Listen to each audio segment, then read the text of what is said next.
Hello बच्चों, let's see the question. कह रहा है कि the uncertainty in measuring the speed of A particle is zero. ठीक है, तो uncertainty in measuring the speed of particle क्या है बेटा? जीरो है। तो बताइए अनसर्टेनिटी इन मेजरिंग इट्स पोजीशन क्या होगी बेटा? ठीक है, डेल्टा एक्स हमसे पूछा जा रहा है मतलब।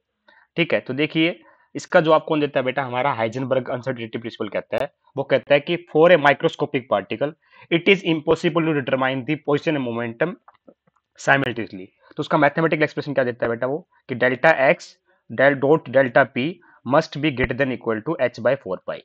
ठीक है, तो डेल्टा एक्स होता है बेटा अनसर्टेनिटी इन पोजीशन। ठीक है, डेल्टा पी होता है बेटा uncertainty in momentum, h Planck constant है। ठीक है, और पी क्या होता है बेटा? मास इंटू में वेलोसिटी होता है। ठीक है, मोमेंटम को ऐसे डिफाइन किया जाता है। तो डेल्टा एक्स डॉट, इसको क्या लिख सकता हूं मैं? मास तो बेटा इलेक्ट्रॉन का कांस्टेंट है, एम लिख सकता हूँ बेटा मैं। ठीक है, तो अनसर्टेनिटी इन वेलोसिटी ऐसे लिख सकता हूँ मैं, डेल्टा पी को ऐसे लिख सकता हूँ ना बेटा। मास तो मुझे इलेक्ट्रॉन का पता है, मान लीजिए मैं इलेक्ट्रॉन मान रहा हूँ उस पार्टिकल को। ठीक है, कोई भी पार्टिकल हो सकता है।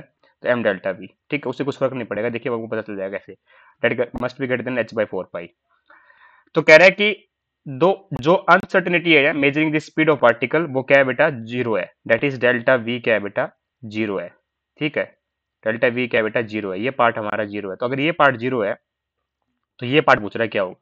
तो अगर मैं ऐसे लिख दूं इसको, हमें ये पूछा जा रहा है, वो डेल्टा एक्स पूछा जा रहा है। Delta x must be greater than equal to h by four pi m भी लिख सकता हूँ मैं, four pi m delta v. ठीक है, डेल्टा वी जीरो है। तो ये पार्ट क्या हो जाएगा बेटा? वन बाई जीरो हो जाएगा बेटा। ठीक है, वन बाई जीरो का मतलब क्या होगा बेटा? इन्फिनिटी। ठीक है, तो डेल्टा एक्स की वैल्यू क्या आ जाएगी बेटा? Infinity, simple.